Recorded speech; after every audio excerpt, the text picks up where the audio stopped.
Good evening, good morning, good night, wherever you watch this transmission. It is I, Mike Martins, bringing a very up to date, important article that's out by ABC News, always broadcasting crap down in Australia. And this is the big one, guys. Remember when you used to watch Sanford and Son, if you even know what I'm talking about? Elizabeth, this is the big one. I'm coming, baby. Well, this is the big one, guys, and I'm not joking. This is it. Australia's 133 billion property price slide rapidly becoming the worst in modern history. Modern history. Guys, this is the first time in human history where we start playing around and artificially moving around interest rates and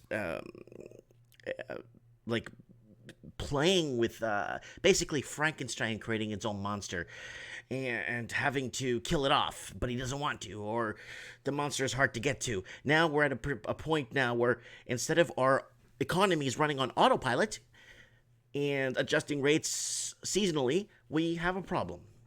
We have too much government propping. And I've been talking about this crap, and I'm going to keep bringing this up. You know why? Because I was dead to rights. I was so right on everything. Sydney housing crash, 47% by 2016. I am broadcasting this in 2015. Canada, UK, Australia, New Zealand debt prison. This is November 11th, 2015. Supply versus demand illusion. Oversupply coming in 2016.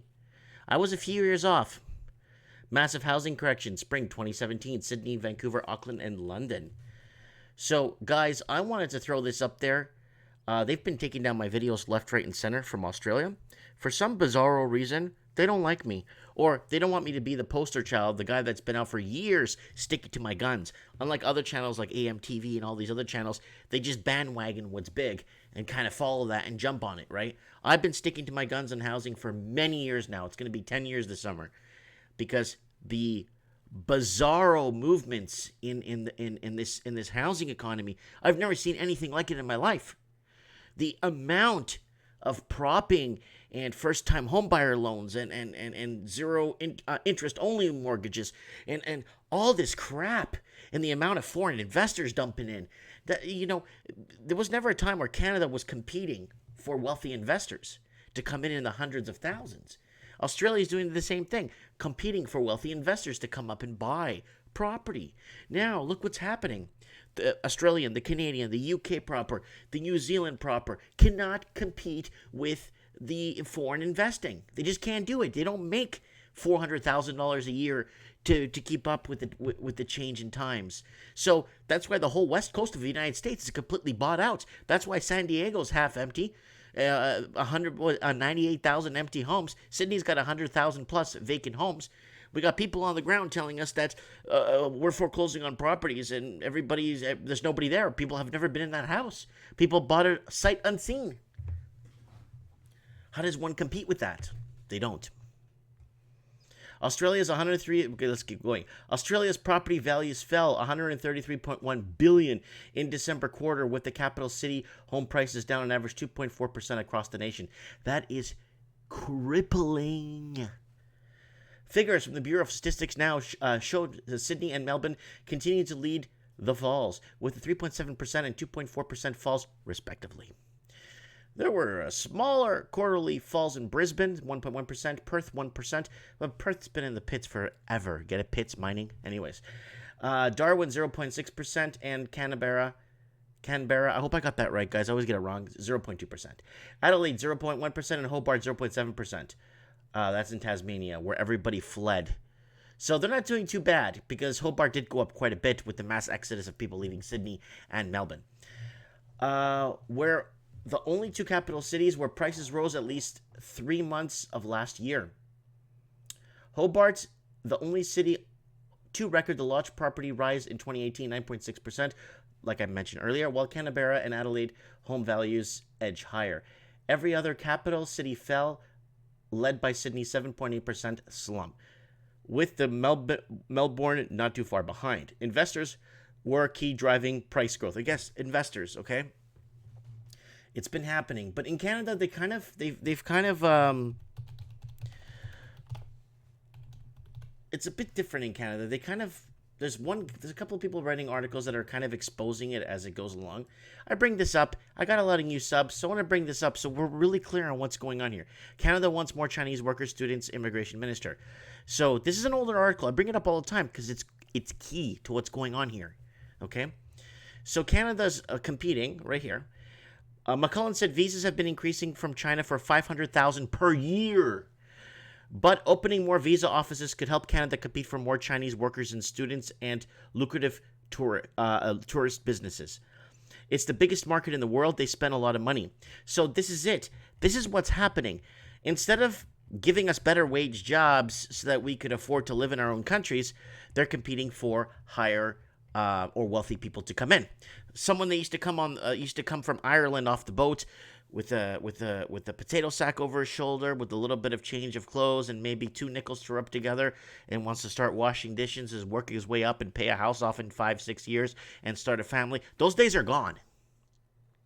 Okay, my parents came from Portugal. It's the same thing. They worked hard. They paid their house off in 6 years, 7 years, had it fully paid off. It's different. Now it's all about, who cares who built the infrastructure? Let's just get more people in to keep this Ponzi scheme going. And that's what's been happening. So, investors were the key driver of price growth through their upturns, and the fall in investor demand is now underpinning the declines in prices. Oxford economist senior manager. You don't need an Oxford economist to tell you this. I've been telling you guys this for years. I'm not some bandwagoner, or somebody that, oh, the housing crash is here. Let's start discussing this on our channel. We've been talking about cryptocurrency for the last 2 years because it's been the thing. Now let's talk about housing. If you're a true housing expert,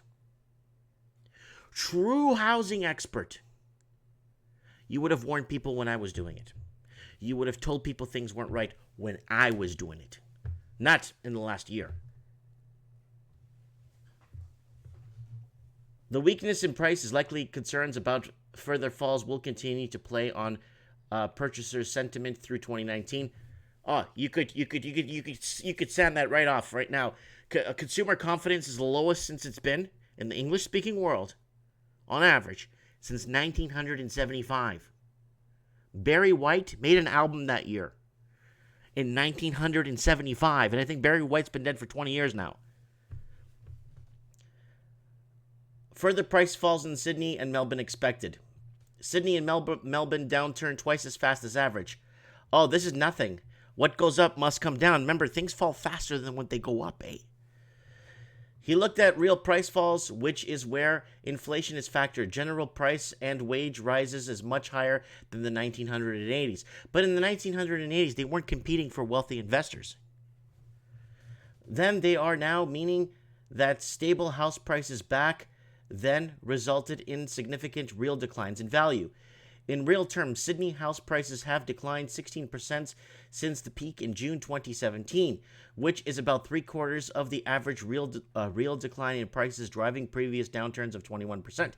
So they want to do now interest-only mortgages, put down 10% to try and help this ailing economy. So you built a bubble from 2006 on, a bubble, phony asset bubble. Then you're building another bubble that you built in 2017, and then now you're going to build another bubble now in 2019. So what gives?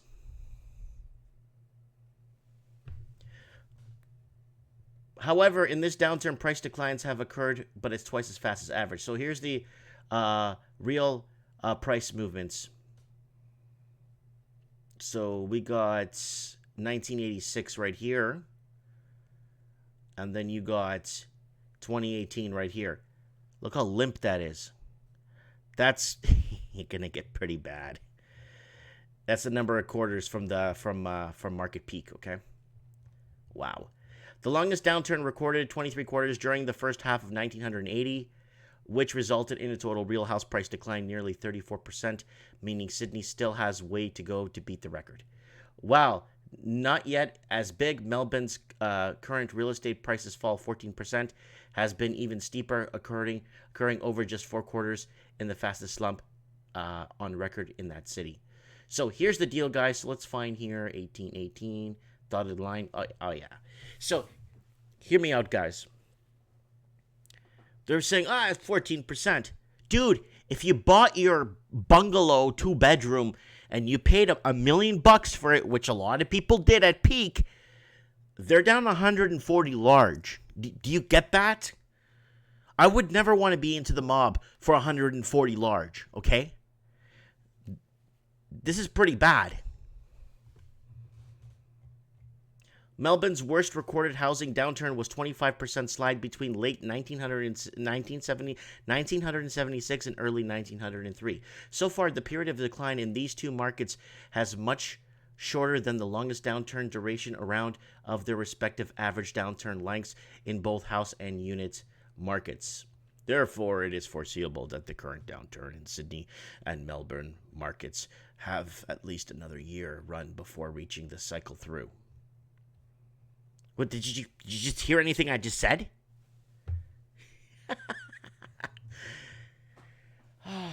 In both Sydney and Melbourne, unit prices have fallen less in the current downturn as house prices, although the gap is much greater in Melbourne, where unit prices did not rise as much in Sydney. Didn't, because a lot of people left Sydney to go to Melbourne. The smart ones went to Hobart. The disparity in the rates decline between the houses, negative 14% in units, 6%, has been predominantly as a result of sharper acceleration in house price growth in the lead up to the downturn, with houses rising 52 points in 5 years in December 2017, compared with 14% unit prices. Price falls spreading beyond the two biggest cities. So you're going to see a lot of the suburbs or the greater Sydney area and the greater Melbourne area pockets are going to see more declines, right? However, the opposite has been the case in Perth, where apartments have fallen substantially more. Well, guys, you remember the mining in Perth took a dump a few years back. What was it, in 2008? Yeah, right here. So you guys need to remember that it hasn't been easy for Perth, right? The ongoing oversupply.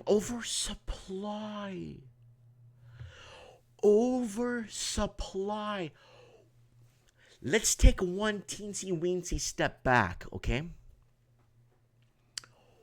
What happened? I've been 3-4 years ago. I've been fighting against this oversupply.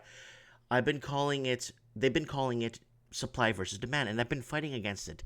And I keep saying, guys, there is no supply and demand when you have 100,000 empty homes in your city. You're skewing the numbers. Okay? Oh, no, it's supply and demand. Let's rip up all the green and alleyways. Let's build to the sky. Remember what happened in London? That mayor in London was saying, build to the sky. Rip up all our green space. Build. You know, the smart people, they left and moved to Middle England. And the people in Ireland moved to the southwest of Ireland, where it was green. However, given already extended nature's Perth downturn, the rate of decline is unexpected to begin to ease. Mr. Zigomini, I can't even read that, also pointed at least to ABS data and indication of Sydney and Melbourne led downturn was beginning to spread to other areas. It's been a mixed bag across all markets, although the 1.1% decline in the Brisbane index and quarter also concerning, given that the prices have been flat for most of the year. There is a danger that prices could fall further, he warned. The modest growth in the index in Hobart in December of 2018, quarter and fall Canberra suggests that the rise in these markets is now running its course, with price growth potentially flatten over 2019. Flatten, you're lucky it flattens over 2019. It's going to decline. I don't understand. I know a lot of people speak English, but do they understand English? That's the main question we need to be asking here now. Because none of this is normal. You take basic mathematics and you sit down and start looking at this stuff. And I don't have any education. But you'd be very impressed if you knew what I did in financing. How high ranked I was in financing. If you knew, you'd be like, whoa, Mike, whoa. Anyways, I am disappointed in so many people. Disappointed that so many people couldn't see this. And then those stupid TV shows, those reality shows they have in Australia, like like Survivor and the Amazing Race. Well, in Australia they have shows like those kind of shows, reality shows, but they're bidding on homes. They're buying two-bedroom apartments for like $1.6 million. Oh, but it's located here. You could go to Atlanta and buy the same thing, okay? And you could probably get a good paying job in Atlanta, okay? For like 200 grand or under 200,000. And that's what this is what I've been trying to say all these years with making these videos all these years. I've been with you guys for so many years. People talk to me, Mike, you should be talking about Bitcoin. I want a video every 6 months about Bitcoin. Mike, you should be talking about this, or this is happening, or that. I do some Mike in the night, but I need to wake these people up. The more people I could wake up about this financial crisis, where financial crisis is nice. This is a financial apocalypse. It's the perfect storm. It's over. And I don't know how some of these people could sleep at night. And I've been saying the same thing over like a broken record. I sound like Peter Schiff over and over with the same things. Anyways, guys, if you want to support this transmission, please share my video. Please share a video. I don't care. Share something on my channel. Support me like that. I really appreciate it. And if you want to hit me up in the tip jar, thank you very much. And special thank you to the gentleman that got a divorce for not buying a house. It was a guy living in Sydney. He'd be going to parties, and everybody would be bragging about how many properties they owned and borrowing from a property to buy another property. And him and his wife were always the outcasts at the party. Him and a couple other people didn't buy into this crazy market. His wife ended up leaving him because she wanted to buy a property, and she ended up meeting someone else, and the property they bought is down in and around $300,000 now. He keeps sending me money on PayPal. I love it. Thank you so much. You're helping this transmission, helping me pay my $400 electricity bill I get per month here. I appreciate that you know that I was there, But yeah, there's so much going on, and stick around, guys. It's going to be very interesting going forward. The Great Blame Game is kicking off. I see people mirroring a lot of my stuff out there. It's like, what, you can't come up with your own damn content? You know what I'm saying? Anyways, I'm not going to get into that. You know what? I'm sticking to my guns. I know what's right, and I know what's going to happen. Let me know what you guys think in the comments below. Lots of love, and thanks for watching.